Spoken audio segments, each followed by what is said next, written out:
الله الرحمن الرحيم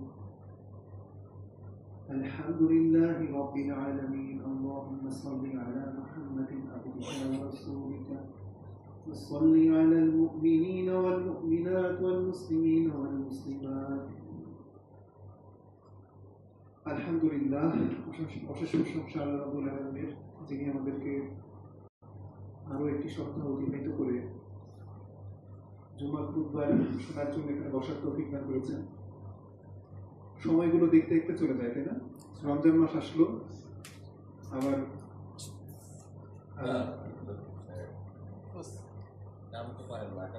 আচ্ছা একটু রমজান মাস আসলো, শেষ হয়ে গেল, এমনকি ঈদ এসে এক সপ্তাহ অতিবাহিত হয়ে গেল, তাই না? মানে সময় কিন্তু দেখতে দেখতে চলে যাচ্ছে। আমরা যদি আমাদের পুরো জীবনকালের কথা চিন্তা করি যে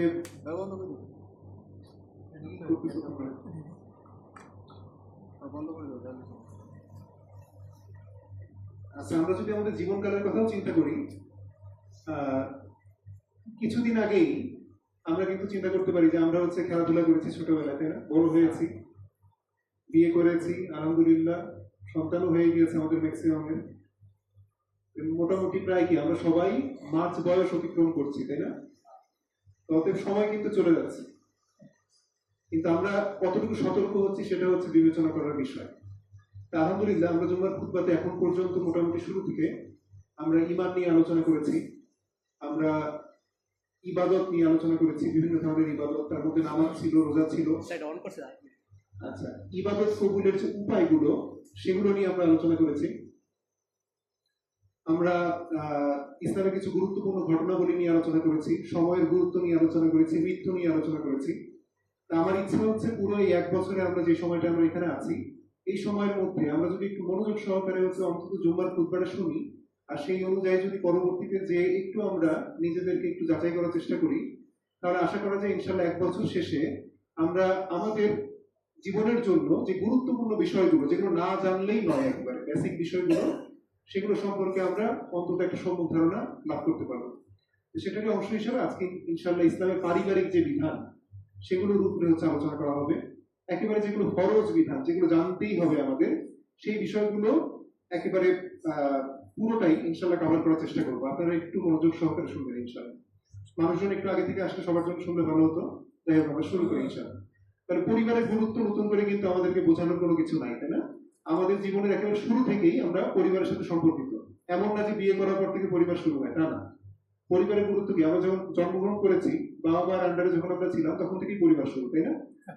তারপরে যখন বিয়ে করেছি, তখন তো পরিবারের দায়িত্বভার আমরা নিজেরা নিয়ে নিয়েছি। তাহলে আমরা দেখি যে পরিবারের প্রধানতম গুরুত্ব এখন যদি আমাদের জীবনের জন্য যদি বলি, তাহলে নারী পুরুষের যে পারস্পরিক সম্পর্ক, সেই সম্পর্কের একমাত্র বর্তমানে বৈধ ক্ষেত্র হচ্ছে বৈবাহিক সম্পর্ক, তাই না? এটা প্রথমে মাথায় সেট করে নিতে হবে যে আমি যখনই আল্লাহর কাছে আনুগত্য স্বীকার করলাম, আল্লাহর দাস হয়ে গেলাম, তারপর থেকে আমার অন্য কোনো দিকে চিন্তা ডাইভার্ট করার কোনো সুযোগ নাই। আমার জন্য একমাত্র বর্তমানে হালাল সম্পর্ক হচ্ছে বৈবাহিক সম্পর্ক, তাই না? তবে এর বাহিরে আর যা কিছু আছে সবকিছু আমাদের প্রথমেই কি চিন্তা থেকেই আউট করে দিতে হবে। তাহলে এটা এতটাই গুরুত্বপূর্ণ যে আমাদের পুরো জীবনের অর্ধেকেরও বেশি সময় আমরা বলা যায় যে এই সম্পর্কের মধ্যে থাকি। তাহলে আমাদের জীবনের সবচেয়ে গুরুত্বপূর্ণ বিষয় এটা অবশ্যই, তাই না? তাহলে এটা সম্পর্কে পরিপূর্ণভাবে আমাদের অবশ্যই জানতে হবে, যাতে এর মাধ্যমে আমরা দুনিয়ার যে কল্যাণ, দুনিয়ার যে বারাকা, সেটাও লাভ করতে পারি, আল্লাহ সন্তুষ্টি অর্জন করতে পারি, এবং এর মাধ্যমে পরকালীনও যাতে সাফল্য লাভ করতে পারি। তাহলে কি নারী পুরুষ একে অপরের পরিপূরক, প্রতিযোগী নয়? এটা খুব বোঝার খুবই বিষয় আছে এখানে। আমাদের সমাজে বর্তমানে যে সেকুলারিজম বা আধুনিকতার মাধ্যমে যে বিষয়গুলো আমাদের সমাজে চলতেছে, সেখানে দেখা যায় যে নারী এবং পুরুষ আমরা একে অপরকে প্রতিযোগী মনে করি। বিশেষ করে নারীদের মধ্যে এরকম একটা সেন্টিমেন্ট চলে আসছে যে কামাই থাকলে জামাই লাগে না, এরকম একটা কথা আছে প্রচলিত, তাই না?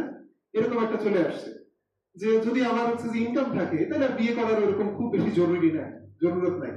এই কারণে দেখা যায় যে বিয়ে পিছাতে পিছাতে এমন একটা অবস্থায় চলে যায় যেটা আলটিমেটলি সামাজিক একটা ইমব্যালেন্স তৈরি করে আর কি। তাহলে এটা বুঝতে হবে যে নারী এবং পুরুষ একে অপরের প্রতিযোগী নয়।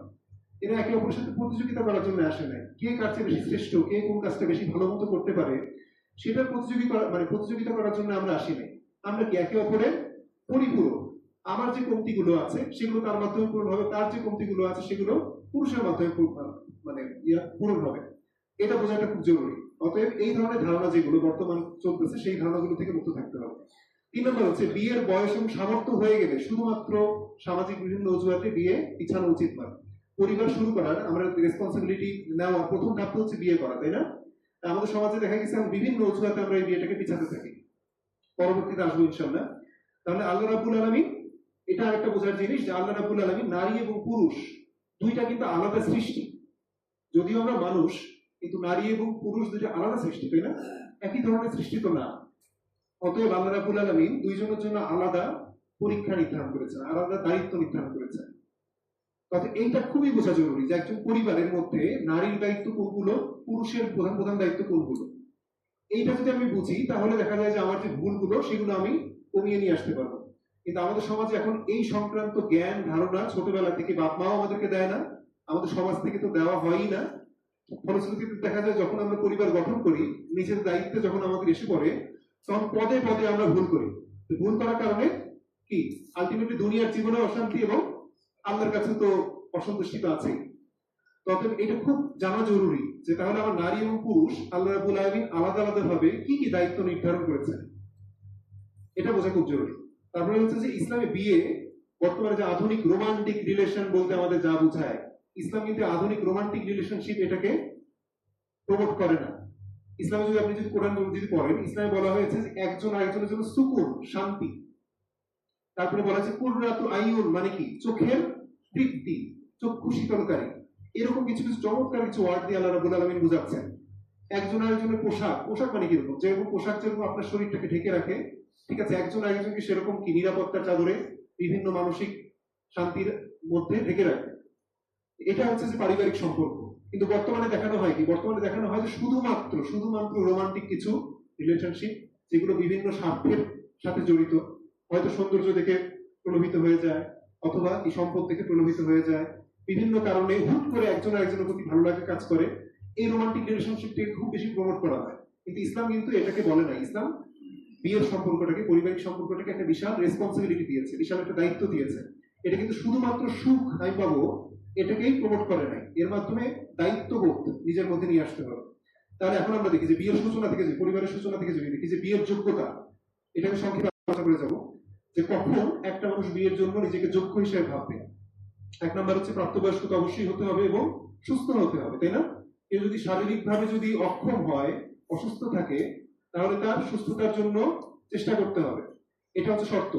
2 নম্বর হচ্ছে সম্মতি, উভয় পক্ষেরই সম্মতি থাকতে হবে। নারীর সম্মতি নাই, তাকে জোর করে শুধুমাত্র বাবা মার চয়েস অনুযায়ী বিয়ে দিয়ে দেওয়া হলো, এটা কিন্তু ইসলাম সমর্থন করে না। অতএব 2 পক্ষেরই সম্মতি থাকতে হবে। মেয়েদের ক্ষেত্রে জরুরি যে বিষয়, তার অভিভাবক থাকতে হবে, ওয়ালি বল, তার পুরুষ অভিভাবক থাকতে হবে। সেটা বাবা হতে পারে, ভাই হতে পারে। যদি কেউই না থাকে তাহলে কি, তখন ক্ষেত্রে মা আসতে পারে, তার অভিভাবক থাকতে হবে। মোহরানা, পুরুষের জন্য মোহরানা দেওয়াটা কি বাধ্যতামূলক, মোহরানা দিতেই হবে সামর্থ্য অনুযায়ী। কিন্তু আমাদের সমাজে এটা নিয়ে অনেক ভুল ধারণা প্রচলিত আছে। আমরা শুধুমাত্র সামাজিক স্ট্যাটাস জাহির করার জন্য অহেতুক অনেক বেশি মোহরানা দাবি করা হয়, এবং এই মোহরানা আদায় করার ক্ষেত্রে বিভিন্ন ধরনের ছল চাতুরির আশ্রয় নেওয়া হয়। তবে এগুলো কিন্তু টোটালি কি হারাম একেবারে।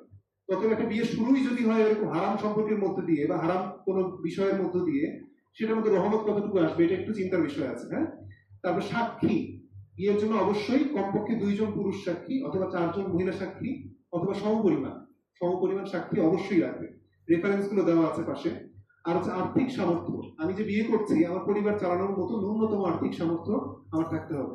ন্যূনতম আর্থিক সামর্থ্য বলতে কি অনেক বেশি মানে কাপড় চোপড় বিলাস আইটেম এগুলো দিতে হবে এরকম কোনো কিছু না। বেসিক যে চাহিদাগুলো সমাজে মোটামুটি ভালো থাকার জন্য বেসিক যে চাহিদাগুলো সেগুলো পূরণ করার সামর্থ্য থাকলেই বিয়ের যোগ্যতা হয়ে যাবে ইনশাআল্লাহ। পাত্র পাত্রীর যোগ্যতার ক্ষেত্রে কি বলা হয়েছে, কোরআনের আয়াত সহ বিভিন্ন হাদিসে এই সংক্রান্ত বিভিন্ন ধরনের নির্দেশনা এসেছে। তার মধ্যে যেটা মূল ইম্পর্টেন্ট, সবচেয়ে গুরুত্বপূর্ণ বিষয়, সেটা হচ্ছে কি দিনদারিতা। রাসূল সাল্লাল্লাহু আলাইহি ওয়াসাল্লাম বলেছেন যে তোমাদের যদি কারোর মধ্যে দিনদারিতা নিয়ে কোনো সন্দেহ না থাকে, মেয়েদের অভিভাবকের জন্য বলা হয়েছে যে কোনো পুরুষ তোমার কাছে বিয়ের জন্য হচ্ছে যে বলল, তার দিনদারিতা নিয়ে যদি কোনো সন্দেহ না থাকে তাহলে তোমরা সেই প্রস্তাবটাকে গ্রহণ করো। যদি তোমরা গ্রহণ না করো তাহলে সমাজের মধ্যে অরাজকতা তৈরি হয়ে যাওয়ার সম্ভাবনা থাকে। অতএব বলা হয়েছে দিনদারিতা বিষয়ে কারো যদি নিশ্চিত হওয়া যায় তাহলে কি মূল কাজটাই শেষ। ঠিক আছে? তো অতএব চেহারা দেখার আগে, সৌন্দর্য দেখার আগে, অন্য কোনো সম্পদ টম্পদ অন্য কিছু দেখার আগে প্রধান বিবেচনা বিষয় হচ্ছে কি তাকওয়া। আমি একদিন বলেছিলাম যে একটা মাত্র গুণ, এটার যদি নিশ্চয়তা দেওয়া যায় আমাদের সমাজে, তাহলে সমাজ এমনি ভালো হয়ে যাবে। কোনো ধরনের কোনো মোটিভেশন, কোনো ধরনের কোনো ক্লোজ সার্কিট ক্যামেরা দিয়ে মনিটরিং করা কিছু লাগবে না। যদি কেউ নিজের মধ্যে আল্লাহ ভীরুতা, সমাজের মধ্যে আল্লাহ ভীরুতা বাস্তবায়ন করতে পারে, সমাজ অটোমেটিক্যালি ভালো হয়ে যাবে। তবে এটা খুব ইম্পর্টেন্ট গুণ যে আমি যদি আমার সঙ্গী খুঁজতে চাই, তার মধ্যে প্রথম গুণ দেখতে হবে সে আল্লাহকে কতটুকু ভয় পায়। ঠিক আছে? যে হচ্ছে কোনো কিছুর মনিটরিং ছাড়াই শুধুমাত্র আল্লাহর ভয় নিজে ভালো থাকতেছে, সে অটোমেটিক্যালি ইনশাআল্লাহ ভালো থাকবে। তাহলে 2 নাম্বার কি? চরিত্র, আখলাক অবশ্যই দেখতে হবে, চারিত্রিক বৈশিষ্ট্য কিরকম আছে। 3 নাম্বার হচ্ছে সৌন্দর্য। এটা অবশ্যই একটা গুরুত্বপূর্ণ বিষয় দেখার জন্য, বর্তমান সময়ের জন্য আরো বেশি গুরুত্বপূর্ণ, যেখানে আমরা চারদিকে অনেক কিছু দ্বারা প্রলোভিত হই। ততএব নিজের ন্যূনতম পছন্দ হওয়ার মতন যতটুকু সৌন্দর্য থাকলে আমার পছন্দ হবে, সেটুকু নিশ্চিত হয়ে নেওয়া এটাও কি জরুরি। অনেকে দেখা যায় যে বাবা মা বা এগুলোর উপরে ভরসা করে বসে থাকে যে বাবা মা যা চয়েস করবে আমি তাই। এরকম করা উচিত না, বা নিজের সন্তানদের উপরে এমন চাপিয়ে দেওয়া উচিত না যে তুই চয়েস করার কি, আমি চয়েস করতেছি, এটা কি যথেষ্ট না? যে বিয়ে করছে, যার জীবন, তাকে তার সম্মতিটা খুবই দরকার, তাই না? তবে তার মতামতটা খুবই জরুরি, তার মতামতটা নিয়ে নিতে হবে। সম্পদ, সম্পদ দেখতে হবে যে আমার সামাজিক স্ট্যাটাস সামাজিক স্ট্যাটাসের সম্পদ চাচ্ছে কিনা, বাট এটা অতটা গুরুত্বপূর্ণ বিষয় না। যদি বাদ বাকি গুণগুলো পাওয়া হয়ে যায়, শুধুমাত্র সম্পদের জন্য একটা ভালো সম্পর্ককে পিছিয়ে দেওয়া উচিত না। তাহলে তারপর বলা হয়েছে সামঞ্জস্য, মানসিক এবং সামাজিক যে সামঞ্জস্য, এটা অবশ্যই দেখা দরকার।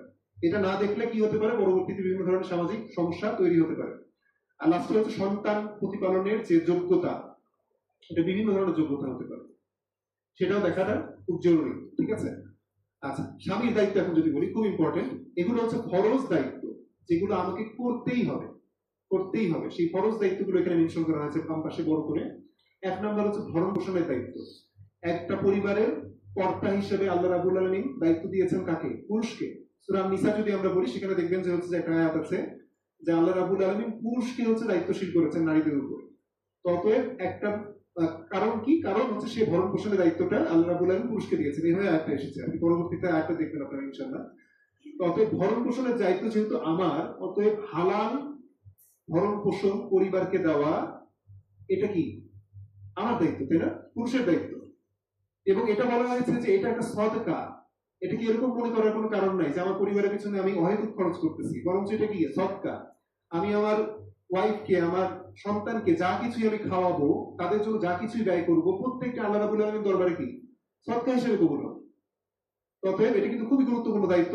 অতএব হালাল ইনকাম খুব গুরুত্বপূর্ণ। এটার জন্য কিন্তু পরিবার দায়বদ্ধ থাকবে না, পুরুষ দায়বদ্ধ থাকবে। ঠিক আছে? স্ত্রীর অধিকার রক্ষা করা, বিভিন্ন ধরনের অধিকার থাকতে পারে। হালাল খাদ্য, ন্যূনতম তার সম্ভ্রম পোশাক আশাক সেগুলোর ব্যবস্থা করা, তার সেরকম বাসস্থানের ব্যবস্থা করা, এগুলো হচ্ছে কি স্ত্রীর অধিকার। এগুলোর দায়িত্বটা মানে পর্যাপ্তভাবে সুন্দরভাবে পালন করতে হবে। পরিবারকে পর্যাপ্ত সময় দেয়া খুব ইম্পর্টেন্ট। এটা কিন্তু আমাদের সমাজে খুব অবহেলিত। আমরা দেখা যায় যে ক্যারিয়ার নিয়ে, চাকরি নিয়ে, ব্যবসা নিয়ে, এগুলো নিয়ে এতটাই ব্যস্ত থাকি যে পরিবারকে সময় দিতে চাই না। অনেকে দেখা যাচ্ছে ব্যবসা করতে করতে, চাকরি করতে করতে এতটাই ব্যস্ত, রাত্রে হচ্ছে বাসায় ঢুকে হচ্ছে রাত 10টা-11টার দিকে, সকালে আবার ভোর হওয়ার সাথে সাথে হচ্ছে বের হয়ে যায়। তাহলে পরিবারকে পর্যাপ্ত সময় দেওয়া হলো? পর্যাপ্ত সময় বলতে কি, যে যেই সময়টুকু দিলে আমার ওয়াইফ, আমার বাচ্চা মানসিকভাবে তারা হচ্ছে শান্তিতে থাকবে, সেই সময়টা, ন্যূনতম সেই সময়টা দিতে হবে। এখন ওয়াইফের যদি এরকম কমপ্লেইন থাকে মনে মনে যে আমার স্বামী তো আমাকে পর্যাপ্ত সময় দেয় না, তাহলে কিন্তু আল্লাহর কাছে দায়বদ্ধতার একটা বিষয় চলে আসে, জবাবদিহিতার একটা বিষয় চলে আসে। তাহলে খুব ইম্পর্টেন্ট, এটা দেখতে হবে যে আমার জীবনটা কিন্তু শুধুমাত্র দুনিয়ার জন্য না, এটা ব্যালেন্স করতে হবে, দুনিয়া এবং আখিরাতকে ব্যালেন্স করতে হবে। আমি শুধু দুনিয়াতে প্রচন্ড সফল হয়ে গেলাম, অথচ আখিরাতের কাজটাকে ব্যালেন্স করলাম না, তাহলে মৃত্যুর পরে কি ভয়াবহ সময় অপেক্ষা করতেছে আমার, তাই না? তবে আমার চাকরি, ক্যারিয়ার, ব্যবসা যা কিছু আমি করবো না কেন, সবকিছুর সাথে পরিবারের যে সময়, আখিরাতের যে সময়, সেটাকে ব্যালেন্স করতে হবে। আচ্ছা, লাস্টে হচ্ছে জুলুম না করা। কোনো বিষয়ে পরিবারের সদস্যদের উপরে জুলুম করা যাবে না। জুলুম বলতে অনেক কিছু বিষয় আসে, একটু মানে আপনারা বুঝে নিতে হবে ইনশাআল্লাহ। আর হচ্ছে লাস্টে খুব ইম্পর্টেন্ট, পরিবারকে দিন শিক্ষা দেওয়া এবং প্রয়োগ করা খুব ইম্পর্টেন্ট, খুব ইম্পর্টেন্ট। আমাদের সমাজে তো এটা চল নাই বললেই চলে, আমরা সমস্ত ধরনের শিক্ষা দেই, কিন্তু দিনী শিক্ষা দেওয়া বলতে আমরা শুধুমাত্র বুঝি যে কোরআন শরীফটা কোনো মতে পড়তে শেখানো। তাও এটাও এখন আলটিমেটলি বর্তমান যুগে এটাও অবহেলিত হয়ে যাচ্ছে। দিন শিক্ষাকে বলতে কি শুধু এটুকুই?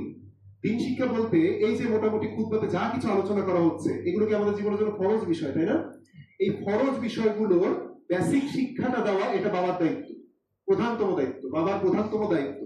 এবং এই বিষয়গুলোতে কোনো জায়গায় যদি মানে সমস্যা থেকে যায় পরিবারে, সেটার উপযুক্ত প্রয়োগ নিশ্চিত করা সেটাও বাবার দায়িত্ব। যদি না করা হয় তাহলে সতর্কতা বলা হচ্ছে এরকম যে যারা পরিবারের মধ্যে কোনো অনৈতিকতা, অশ্লীলতা, এমন কোন কাজ দেখতে পাচ্ছে কিন্তু তবুও সে সেটাকে সংশোধন না করে সেটাকে প্রশ্রয় দিচ্ছে, তাহলে সেই ব্যক্তিকে কি বলা হচ্ছে? দায়ুস। নামটা শুনছি তো সবাই, তাই না?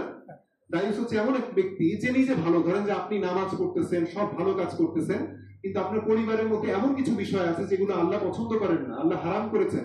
আমি সেই বিষয়গুলো জানি, আমি বুঝতেছি, দেখতেছি, তবু সেগুলো সংশোধন করার জন্য কোনো ধরনের কোনো বিকার নাই আমার মধ্যে। তাহলে আমি হয়ে যাবো কি? দায়ুস। এবং দায়ুসের এরকম বলা হয়েছে যে সে জান্নাতে তো যাবে না, জান্নাতে ঘ্রাণও পাবে না।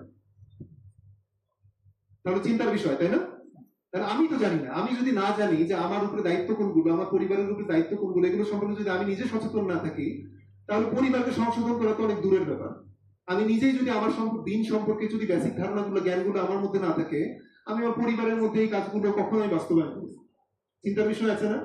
ততক্ষণ এটা খুব গুরুত্বপূর্ণ দায়িত্ব। তাহলে আমাদের ছেলেদের দায়িত্বগুলো বুঝলাম আমরা, যে একজন পুরুষের বা স্বামীর দায়িত্ব হচ্ছে ভরণ পোষণ, হালাল ভরণ পোষণের ব্যবস্থা করা, পরিবারের অধিকার রক্ষা করার ব্যবস্থা করা, তারপরে কোনো কাজে জুলুম না করা, ঠিক আছে? পরিবারকে দিন শিক্ষা দেওয়া এবং এটা প্রয়োগ নিশ্চিত করা। যেমন একটা উদাহরণ দিই, নামাজ। নামাজের ক্ষেত্রে বলা হয় 7 বছর বয়স যখন হয় তখন বাচ্চাকে নামাজের আদেশ দাও। যদি 10 বছর বয়স হয়ে গেছে, নামাজ যদি না পড়ে, তাকে হালকা শাসন করা শুরু করো। তার দরকার হলে কি খাবার দাবারে কিছুটা হচ্ছে যে ইয়ে করা, যে তোমার মানে নামাজ পড়তেছো না, ওদের খাবারের রেস্ট্রিকশন কিছুটা, মানে তাকে কিছুটা বোঝানো যে না, এটা হচ্ছে একটা অপরাধ, এই অনুভূতিটা তার মধ্যে নিয়ে আসা। আমাদের মধ্যে তো এই ধরনের কোনো অনুভূতি নাই। আমরা হচ্ছে সকালবেলা বাচ্চাকে মনে করি যে ঘুমাক, সকালে উঠে স্কুলে যাবে। এখন যদি ফজরের নামাজের জন্য ডাক দেই তাহলে তো সে ক্লান্ত হয়ে যাবে, ক্লাস তো ভালো মতো করতে পারবে না। অথচ এটার জন্য যে সে জাহান্নামে যাবে পরবর্তীতে, সেটার বিষয়টা আমরা চিন্তা করি না, তাই না? 2 নাম্বার, আপনারা দেখবেন যে এখন অহরহ এরকম চলতেছে। আমার যেমন ঢাকাতে যখন আমি মানে কোর্সে ছিলাম, আমার বাসা ছিল হচ্ছে মইনুল রোডে, তো এখানে আদমজি কলেজের পাশেই, তাই না? দুইটা ওখানে বড় বড় স্কুল, আদমজি কলেজ এবং হচ্ছে যে শহীদ আনোয়ার। দেখা যাচ্ছে যে মেয়েরা, ছেলেরা, এরা মানে আমাদের সময় তো একটা এরকম মানে লজ্জা শরম আমাদের ছিল, যে যারা হচ্ছে এরকম দুষ্টামি করার চেষ্টা করতো তারাও কি অভিভাবকের চোখের আড়ালে যে, অথবা শিক্ষকরা যাতে না দেখেন এরকম ভাবে যায়, তারা হয়তো কথা বলার চেষ্টা করতো। এখন অহরহ রাস্তাঘাটে থেকে শুরু করে, সামনে একটা সিএসডি আছে, সিএসডি তে বসে দেখবেন যে হচ্ছে সবাই প্রেম করতেছে আর কি, কোনো ধরনের কোনো বাজ বিচার নেই, সবাই দেখতেছে। মানে এটা যদি কেউ বলতে যায়, বরঞ্চ ওইটাই অপরাধ হিসেবে গণ্য করা হয়। কেউ যদি বলতে চায় যে এটা অপরাধ হচ্ছে বা অন্যায় হচ্ছে, এটাকে অপরাধ হিসেবে গণ্য করা হয়। পর্দাহীনতা তো চরম লেভেলে চলে গিয়েছে।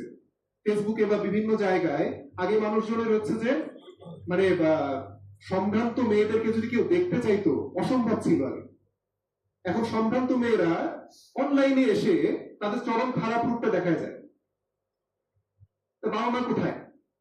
দেখবেন যে একটা মেয়ে স্কুলের ড্রেস পরে অথবা কলেজের ড্রেস পরে সে হচ্ছে রাত 10টার দিকে রাস্তা দিয়ে হাঁটাহাঁটি করতেছে। হয়তো এই সময় কোনো মানে কোনো কারণ থাকে না যে সেই সময় তার কোনো প্রয়োজন আছে বাইরে, সে কিসের জন্য বাইরে আছে।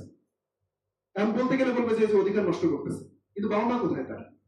কারণ যে বাবা মা ভার্সিটিতে পাঠিয়েছে হচ্ছে ছেলে মেয়েকে হচ্ছে যে পড়াশোনা করার জন্য, বাবা মা বাসায় বসে মনে করতেছে যে না, আমার বাচ্চা কাচ্চা তো হচ্ছে যে সুফি দরবেশ। অথচ আপনি যান টিএসসি তে, যান ওই যে মানে নিউ মার্কেটের ওই এলাকাতে যান, দেখবেন যে রাস্তায় একেবারে লাইন ধরে বসে সবাই হারাম রিলেশনশিপে মগ্ন আর কি। তাহলে বাবা মা কোথায়? বাবা মা কি মানে ছেড়ে দিচ্ছে একেবারে যে আমার দায়িত্বের বাহিরে, জবাবদিহিতা করতে হবে না? অবশ্যই জবাবদিহিতার বিষয় আছে। অতএব খুব সতর্ক থাকতে হবে। হ্যাঁ, বাবার দায়িত্ব অনেক বেশি, অনেক বেশি। আমার বাবার ক্ষেত্রে যদি বলি, আমার বাবা মানে ওই যে গোয়েন্দা লাগায় রাখতো, যে কোনো জায়গায় আমরা তো আলহামদুলিল্লাহ মানে এটা একটা দাবি সহকারে বলতে পারি যে আমরা আলহামদুলিল্লাহ অনেক ভদ্র জীবন যাপন করছি আর কি। তারপরেও আব্বু কিন্তু হচ্ছে যেরকম গোয়েন্দা লাগায় রাখতো, তোমার টাকা পয়সা আমাদের হাতে কখনো দিত না।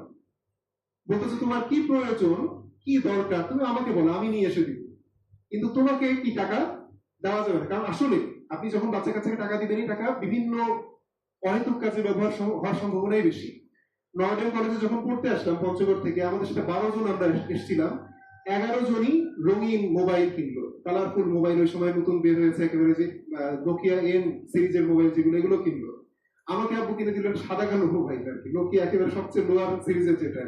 আমার মনটা খুব খারাপ, এখন বুঝি যে না, ওই ডিসিশনটা কত ভালো ছিল, কত ভালো ছিল। আপনার হচ্ছে প্রয়োজন নাই, বাচ্চা কাচ্চাকে আমরা অ্যান্ড্রয়েড মোবাইল একেবারে ছোটবেলা থেকে কিনে হাতের মধ্যে সাপ্লাই দিয়ে বসে আছে, সে খারাপ দিকে যাবে না, দিকে খারাপ দিকে যাবে, এই দায়বদ্ধতা কার? বাবার দায়বদ্ধতা তো অবশ্যই, তাই না? চিন্তা করার অনেক বিষয় আছে। আচ্ছা, স্ত্রী দায়িত্ব কি? স্ত্রী দায়িত্বটা বোঝা খুব জরুরি, যদিও এখানে মেয়েরা নাই, কিন্তু স্ত্রী দায়িত্বটা যদি আমি বুঝি, অন্তত তাকে তো আমি বুঝাতে পারবো যে তোমার ফরজ দায়িত্ব হচ্ছে এগুলো। দেখা যায় কিরকম এখন আমাদের ক্ষেত্রে, মানে যেটা হয়েছে সমাজে, আমরা ওই যে যেটা আমাদের পরীক্ষার প্রশ্নপত্র যেটা, সেটা আমরা বুঝি না। আমরা মনে করি, ধরেন যে পুরুষের প্রশ্নপত্র ক সেট, মেয়েদের প্রশ্নপত্র খ সেট।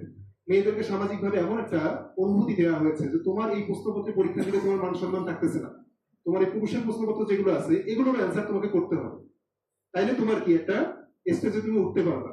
এই কারণে মহিলারা দেখা যায় যে উদ্গ্রীব হয়ে শুধুমাত্র এই ক সেটের প্রশ্নপত্র সমাধান করতেছে, তার যে রেসপন্সিবিলিটি গুলো, দায়িত্বগুলো, সেগুলোর ক্ষেত্রে অনেক অসম্পূর্ণতা রয়ে যায়, যেগুলো সম্পর্কে সে সচেতন না। তাহলে আল্লাহর কাছে ধরা খাবে কিনা? খাবে কিনা? জবাব দিতে আছে কিনা? হ্যাঁ। তাহলে দেখি যে মেয়েদের প্রধানতম দায়িত্ব কি কি। স্ত্রীর প্রধানতম দায়িত্ব হচ্ছে, এক নম্বরে হচ্ছে স্বামীর আনুগত্য। মেয়েদের জান্নাতে যাওয়ার অন্যতম শর্ত হিসেবে বলা হয়েছে স্বামীর যৌক্তিক কথার আনুগত্য করতে হবে। মেয়েদের জান্নাতে যাওয়ার মানে পয়েন্ট গুলো কিন্তু খুবই কম। বলা হয়েছে কেউ যদি ঈমান আনে, তারপর মৌলিক যে ইবাদত গুলো, নামাজ রোজা, তার উপরে যদি হজ ফরজ হয় হজ, জাকাত ফরজ হলে জাকাত, এগুলো যদি সে পালন করে, মানে এইভাবে বলা হয়েছে রমজানের রোজা রাখে, ঠিক আছে, তার উপরে যে পর্দার যে দায়িত্ব, পর্দা যদি ভালো মতো সে রক্ষা করে এবং স্বামীর যৌক্তিক কথার আনুগত্য করে, এই কয়েকটা শর্ত পূরণ করলে সে জান্নাতের যে কোনো দরজা দিয়ে প্রবেশ করতে পারবে। পুরুষের ক্ষেত্রে এরকম কোনো কথা বলা আছে? নাই। তাহলে পুরুষের জন্য কিন্তু আরো অসংখ্য দায়িত্ব আছে, পারিবারিক দায়িত্ব তো আছেই, সামাজিক দায়িত্ব, রাষ্ট্রীয় দায়িত্ব, অনেক কিছু দায়িত্ব আছে। তবে মেয়েদের জন্য এত সহজ প্রশ্নপত্র, অথচ মেয়েরা কিন্তু এগুলো ফুলফিল না করে অন্যান্য বিষয় নিয়ে অনেক বেশি উদ্গ্রীব।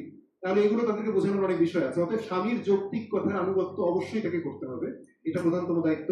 স্বামীর সন্তুষ্টি, স্বামীর সন্তুষ্টিতে আল্লাহ সন্তুষ্টি, এরকম ভাবে বলা হয়, স্বামীর সন্তুষ্ট থাকা জান্নাত। মেয়ে ছেলেদের ক্ষেত্রেও কিন্তু জিনিসটা এরকম, হাসরের ময়দানে মেয়েদের সার্টিফিকেটও নেওয়া হবে, ঠিক আছে, স্ত্রীর সার্টিফিকেটও নেওয়া হবে। অতএব স্ত্রীর উপরে জুলুম করা যাবে না। আমাদের সবচেয়ে ভালো ব্যবহারের অধিকারী কারা? আমার পরিবার, তাই না? আমার স্ত্রী, আমার সন্তান। কিন্তু আমাদের সমাজে যেটা দেখা যায় যে আমাদের বাবা দাদা বা এরকম দেখে আসছি, এরকম যে বাহিরে অনেক ভালো, বাহিরের মানুষের সাথে অনেক ভালো আচরণ, ঘরে আসলে বাহিরের যে মানে রাগ, এগুলো এসে ঝাড়ে হচ্ছে কারণ স্ত্রীর উপরে।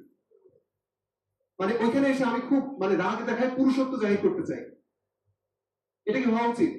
অথচ আমার সবচেয়ে ভালো ব্যবহারের উত্তরাধিকারী তো হচ্ছে কি আমার পরিবার, তাই না?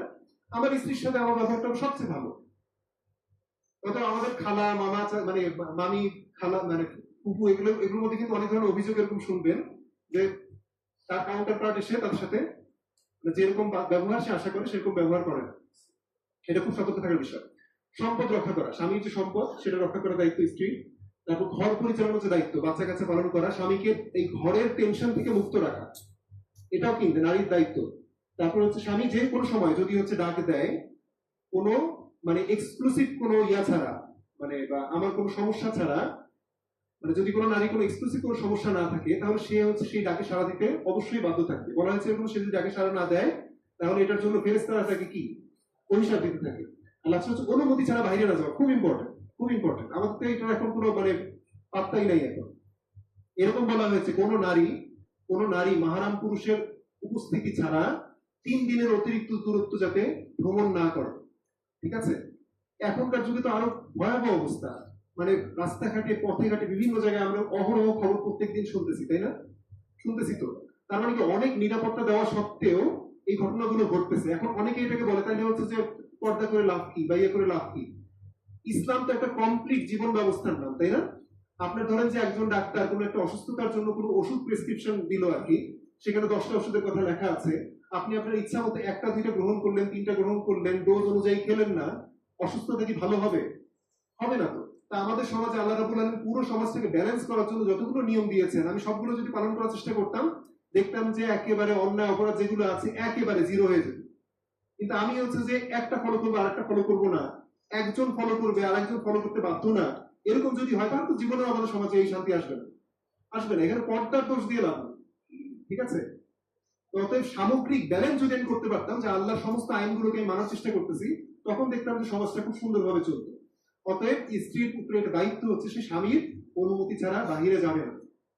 যেই কাজই থাকুক অন্তত বলে যাবে যে আমার অমুক কাজটা আমি যাচ্ছি, বাইরে যেতে সমস্যা নেই, বাইরে যেতেই পারে, প্রয়োজনের খাতিরে সে বাইরে যেতেই পারে। এই এত রেস্ট্রিকশন ইসলাম দেয় নাই যে ঘরের ভিতরে সারাদিন থাকবে। কিন্তু অবশ্যই কি শর্ত পূরণ করে যেতে হবে। শর্ত কি কি? পর্দা তো অবশ্যই মেনটেন করতে হবে। 2 নম্বর হচ্ছে কি স্বামীর নলেজে রাখতে হবে যে আমি হচ্ছে অমুক জায়গাতে যাচ্ছি, খুবই গুরুত্বপূর্ণ বিষয়। হ্যাঁ, এখন এগুলো না করে দেখা যায় যে আমাদের সমাজে মেয়েরা অনেক কাজ করতেছে, কিন্তু এগুলোর মধ্যে অনেক ধরনের অসম্পূর্ণতা রয়ে গেছে। তাহলে কি মেইন প্রশ্নপত্রের অ্যান্সার হচ্ছে না, জবাব দিতে করতে পারা গেছে। বাবা মার দায়িত্ব কি?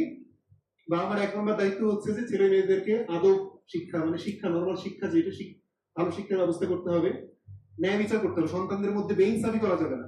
কালকে একটা নিউজ দেখলাম এরকম যে একজন সন্তান সম্পত্তির হচ্ছে যে সুষ্ঠু বন্টন না হওয়ার কারণে বাবা মারা গেছে, তার কবর যায় ভাঙচুর করতেছে যে আমাকে হচ্ছে ভালো মতো হচ্ছে যে সম্পত্তির বন্টন করে দিয়ে যায় না। তাহলে সম্পত্তির বন্টনে ন্যায় বিচার করা, সন্তানদের মধ্যে ইনসাফ করা, এটা খুব জরুরি। আমাদের আগের সমাজে দেখা গেছে এরকম ছোট বাচ্চা যে, অথবা যে বাচ্চাটা একটু দুর্বল, সে বিভিন্ন ধরনের হচ্ছে যে ছলাকলা করে অথবা ইয়া দেখায় বাবা মার কাছ থেকে বেশি সম্পত্তি লিখে নেয়, বাবা মা দিয়ে দেয় যে অত বেশি দুর্বল, ওকে একটু বেশি সম্পত্তি দিয়ে দিলাম। এরকম হওয়া উচিত না। হ্যাঁ, সবার মধ্যে ন্যায় বিচার করা উচিত। ভালো নাম রাখা, হালাল উপার্জন, যেটা আগে বলেছি আর কি, সন্তান পালনের দায়িত্বশীলতা অবশ্যই থাকতে হবে। নবজাতকের অধিকার, পরিপূর্ণ 2 বছর পর্যন্ত বুকের দুধ খাওয়ানো, এটা কি নবজাতকের অধিকার। অতএব শারীরিক কোনো সমস্যা যদি না থাকে, একজন মা 2 বছর ধরে বুকের দুধ খাওয়ানো, এটা কি তার উপরে ফরজ দায়িত্ব। কারণ কেউ যদি বিভিন্ন অজুহাতে এই দায়িত্ব অবহেলা করে, তার জন্য তাকে জবাব দিতে করতে হবে। উপযুক্ত হলে বিয়ের ব্যবস্থা করা, এটা খুব ইম্পর্টেন্ট। আমরা এই জিনিসটা ভুলেই যাই, আমরা মনে করি যে না, সে এখনো উপযুক্ত হয়নি, এখনো বাচ্চাই আছে, অথচ সে কিন্তু ভিতরে ভিতরে এটার জন্য তার অনেক পাপ হয়ে যাচ্ছে। এটার বিষয়ে নজর রাখা এটা বাবা মার দায়িত্ব। সন্তানের দায়িত্ব কি? এটা আমাদের জন্য ইম্পর্টেন্ট। আমাদের বাবা মা যারা বেঁচে আছেন আর কি, তাদের বাবা মায়ের আনুগত্য খুবই ইম্পর্টেন্ট। শব্দটাও করা যাবে না, এরকম ভাবে কোরআনে বলা হয়েছে। সদাচরণ করতে হবে, সন্তুষ্টি অর্জন করার চেষ্টা করতে হবে, কারণ বাবা মার সন্তুষ্টি কি জান্নাত লাভের অন্যতম উৎস। সেবা করতে হবে। মৃত্যুর পরে, মৃত্যু যদি হয়ে যায় তাহলে মৃত্যুর পরে দোয়া করা, এটাও সন্তানের দায়িত্ব। অতএব এই দায়িত্ব পালন করতে হবে। তাহলে বর্তমানে পারিবারিক সমস্যাগুলো এক নজর খালি জাস্ট একটু দেখে নেই। শর্ত পূরণ না করি বা নির্দেশনা না মেনেই আমাদের সমাজে বিয়ে করি আমরা। বিয়ে করার জন্য কোন কোন নির্দেশনাগুলোর প্রতি নজর রাখা উচিত ছিল আমরা আলোচনা করলাম। এগুলো না মেনেই আমরা বিয়ে করি, এই কারণে বিয়ের মধ্যে রহমত থাকে না। তারপরে বিয়ের শুরুতেই দেখা যায় যে আল্লাহ এবং রাসূল সাল্লাল্লাহু আলাইহি ওয়াসাল্লামের নির্দেশনা যতটুকু অবমাননা করা যায়, অবহেলা করা যায়, সবকিছু দিয়ে শুরু হয়। বিয়ের শুরুই হয় কি? আল্লাহর আদেশের সবচেয়ে বেশি অবমাননা দিয়ে। এমন অনেক আচার অনুষ্ঠান, এমন অনেক কিছু পালন করি যেগুলোর সাথে ইসলামের ন্যূনতম কোনো সম্পর্ক নাই, যেগুলো আল্লাহ নিষেধ করেছেন, রাসূল নিষেধ করেছেন, সেগুলো আমরা আরো ঘটা করি। যে এইটা ভয়াবহ, মানে এই পাপের ভাগ বহন করার কথা যদি চিন্তা করি, ভয়াবহ ব্যাপার। অতএব খুব সতর্ক থাকতে হবে। দেখা যায় যে অনেক মুরব্বীরা এমন অনেক মানে অসামাজিক মানে কাজ হচ্ছে বা অপসংস্কৃতি চলতেছে, সামনে বসে ধরেন যে টুপিওয়ালা দাড়িওয়ালা মুরব্বী, তিনি হচ্ছে বসে বসে ড্যান্স দেখতেছেন আর কি, অথচ তার কোনো বিকার নেই। বিকার নেই, তাহলে এটা কি হলো? মানে জবাব দিতে করতে হবে কিনা, তার তো দায়িত্বের মধ্যে ছিল, তাই না? তাহলে বিয়ের শুরুটাই হয় হচ্ছে আমাদের সমস্ত বেশি মানে আল্লাহর অবাধ্যতা করে আর কি। এগুলো সবাই সচেতন থাকতে হবে, কেমন করে আল্লাহর রহমত আসবে।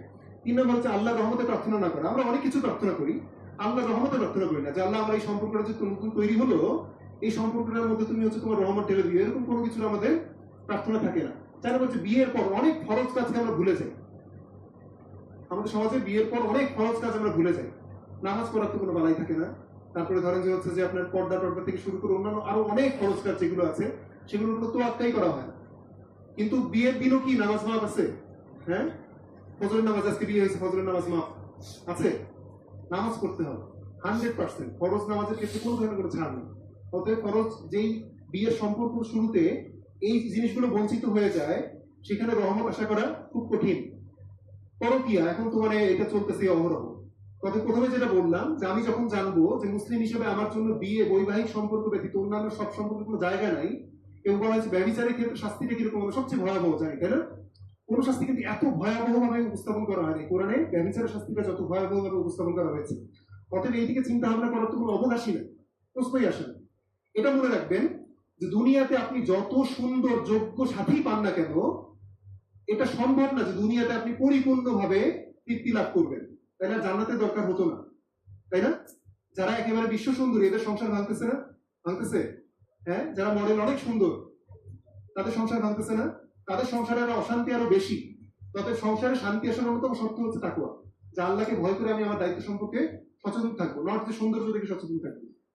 লাস্ট সন্তানের খেয়াল না রাখা, এটা নিয়ে বলেছি। আল্লাহ হচ্ছে সমাজের সন্তুষ্টিকে বেশি প্রাধান্য দেয়। আমরা সমাজের সন্তুষ্টিকে খুব বেশি চিন্তিত থাকি, যে মোহরের কতটুকু দিব, অনেকে যৌতুক নিয়ে চিন্তিত থাকে, ঠিক আছে, আমি যাবে অনেক কিছু নিয়ে আমরা চিন্তা করি, কিন্তু আল্লাহর সন্তুষ্টিকে আমরা প্রাধান্য দিই না। সে কারণে আমাদের সমাজে পরিবারগুলোতে রহমত নাই। শেষ করে দিচ্ছি, লাস্ট খুব ইম্পর্টেন্ট, জন্ম নিয়ন্ত্রণ। হ্যাঁ, অনেক কিছু বললাম, এই বিষয়টা না বললে তো কি পারিবারিক বিধান তো অসম্পূর্ণ রয়ে গেল, তাই না? তাহলে এটা সম্পর্কে যদি ভালো মতো পড়াশোনা করেন, ডিটেইল অনেক বইপত্র আছে, আমার কাছে যদি চান আমি আপনাদেরকে দিতে পারবো। যেহেতু আমি মেডিকেলে আসছি, অতএব ইসলামিক মেডিকেল ইথিক্স যেগুলো, সেগুলো সম্পর্কে একটু ধারণা দেওয়া আমার দায়িত্ব। অতএব জন্ম নিয়ন্ত্রণের ব্যাপারে মানে সারাংশ হচ্ছে এরকম, যে জন্ম নিয়ন্ত্রণ ততটুকু জায়েজ যতটুকু করলে আমার শরীরের কোনো ধরনের কোনো শারীরিক নরমাল পরিবর্তন অথবা হরমোনাল নরমাল কোনো পরিবর্তন সাধন করা হবে না, ঠিক আছে? তাহলে এমন যদি হয় যে আমি কোনো পদ্ধতি গ্রহণ করলাম যেটার মাধ্যমে আমার শারীরিক পরিবর্তন করে ফেললাম, অসুস্থতা যদি থাকে সেটা আলাদা কথা। কোনো এরকম যদি অসুস্থ থাকে যেটার কারণে আমার শরীরের সমস্যা তৈরি হতে পারে, সেটার জন্য যে কোনো পদ্ধতি গ্রহণ করা যাবে। কিন্তু শরীরের যদি কোনো সমস্যা না থাকে, শুধুমাত্র বর্তমানে নরমাল সমাজে শুধুমাত্র জন্ম নিয়ন্ত্রণের জন্য এই নিয়তে আমি যদি যে কোনো পন্থা অবলম্বন করি, তাহলে ভয়াবহ এমন অপরাধ হতে পারে যে মানুষ হত্যার মতন অপরাধ চলে আসতে পারে, ঠিক আছে? হাদিসে কিন্তু এরকম আসছে যে তোমরা মানে হাদিসে না, কোরআনে আসছে এরকম যে তোমরা অভাবের ভয়ে তোমাদের সন্তানকে হত্যা করো, ঠিক আছে? তো অভাবের ভয় তো আমরা করি না, কিন্তু আমরা অন্য অনেক কিছু ভয় করি। ভয় করার কারণে দেখা যায় আমরা এমন কিছু পদ্ধতি অবলম্বন করি যে পদ্ধতিটা আল্লাহ রাব্বুল আলামিন হালাল করেন নাই, ঠিক আছে? অতএব যেই পদ্ধতিটা অবলম্বন করলে আমি বুঝতেছি আমার শারীরিক সমস্যা তৈরি হয়ে যাচ্ছে, যেমন কি পার্মানেন্ট পদ্ধতি যেগুলো, ধরেন যে টিউবার লাইগেশন করে দেয়, ঠিক আছে, এগুলোর মাধ্যমে যে পার্মানেন্ট মানে পরিবর্তন সাধন করা হয়, এটা যদি কোনো মেডিকেল কজ না থাকে পিছনে, তাহলে এটা হারাম। পিল থেকে শুরু করে বিভিন্ন ধরনের ইনজেকশন, ইমপ্ল্যান্ট, বিভিন্ন যেগুলো ইউজ করা হয়, এগুলো কি হরমোনাল পরিবর্তন সাধন করে, তাই না? অস্বাভাবিক একটা পরিস্থিতি তৈরি করে শরীরে। এই জিনিস ইসলাম সমর্থন করে না। ইসলাম সমর্থন করে না কোন কোন কাজগুলো যেগুলো নর্মাল অবস্থায় পরিবর্তন করে দেয়। ভুরু আপনার নর্মাল জিনিস, তাই না? নর্মাল জিনিস, এটা তো অতিরিক্ত কোনো লোম না, অতএব ভুরু প্লাগ করলাম আমি, হারাম। অতএব এরকম হরমোনাল যদি কোনো আমি পরিবর্তন করি, সেটার মাধ্যমে এক হচ্ছে যে আল্লাহর আদেশের অমান্য হচ্ছে, 2 নাম্বার এটা মাধ্যমে শরীরের প্রচন্ড ক্ষতি হয়, ক্যান্সার তৈরি হওয়ার সম্ভাবনা তৈরি হয়ে যায়। অতএব স্বামী হিসেবে এটা আপনার দায়িত্ব যে আপনার স্ত্রীদেরকে এই ধরনের হরমোনাল পরিবর্তন করে যে সমস্ত জিনিসপত্র, সেগুলো থেকে দূরে রাখা। এগুলো কিন্তু ক্যান্সার তৈরির অন্যতম কারণ। Breast cancer, ovarian cancer, uterine cancer হওয়ার অন্যতম কারণ হচ্ছে এটা। তাহলে লাস্টে হালাল অপশন কি বাকি থাকতেছে? Barrier method. একটা হাদিস আছে এরকম, সাহাবীরা বলেছেন যে আমরা আজল করতাম, রাসূল সাল্লাল্লাহু আলাইহি ওয়াসাল্লামকে বলা হয়েছিল, রাসূল সাল্লাল্লাহু আলাইহি ওয়াসাল্লাম আমাদেরকে নিষেধ করেন নাই। আজল বলতে উইথড্রল বলা হয়, ঠিক আছে, একেবারে লাস্ট সময়ের আগে আপনার হচ্ছে উইথড্র করা। তো অতএব সেটার আদলে অনেকে বলেছেন যে হ্যাঁ, ব্যারিয়ার মেথড যেটা, কন্ডম যেটা, সেটাকে হচ্ছে যে অনেকে বলেছেন যে ব্যবহার করা যায়, ঠিক আছে, তবুও বলা হয়েছে দেখি না ব্যবহার করাটাই ভালো। তো অতএব শুধুমাত্র এই যে মানে পরিপূর্ণ গাইডলাইন আমার তরফ থেকে আমি যতটুকু মানে পড়াশোনা করেছি, জানার চেষ্টা করেছি, সেই অনুযায়ী করে দিলাম ইনশাআল্লাহ। তাহলে আমরা এই অনুযায়ী চিন্তা ভাবনা করবো, আরো পড়াশোনা করার চেষ্টা করবো, কোনো সন্দেহ থাকলে জিজ্ঞাসা করবো ইনশাআল্লাহ। তাহলে আজকে খুতবা থেকে আমরা যা কিছু জানলাম, যদি কোনো সন্দেহ থাকে, কোনো জিজ্ঞাসা থাকে, ইনশাআল্লাহ আমরা হচ্ছে জিজ্ঞাসা করে জেনে নেওয়ার চেষ্টা করবো। আর আগামী খুতবা ইনশাআল্লাহ জীবনে রিজিকে